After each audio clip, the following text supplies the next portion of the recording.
મુંબઈમાં પીએમ મોદી અને કીર સ્ટારમરની મુલાકાત. ભારત અને બ્રિટનની વચ્ચે ઘણા કરાર પર થયા હસ્તાક્ષર. યુકેની સાથે મિલિટરી ટ્રેનિંગને લઈને કરાર. ભારતમાં યુકેની યુનિવર્સિટી ખોલશે વધુ કેમ્પસ. ટેક સુરક્ષામાં ભારતની સાથે સહયોગ વધારવા પર પણ થઈ ચર્ચા.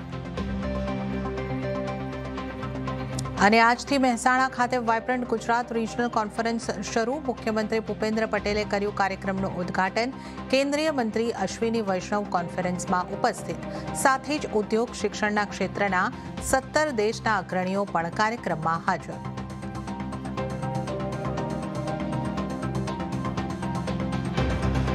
દિવસના અંતે શાનદાર તેજી સાથે બજાર બંધ. નિફ્ટીનું 0.5%ની તેજી સાથે 25,200ના સ્તરની નજીક ક્લોઝિંગ.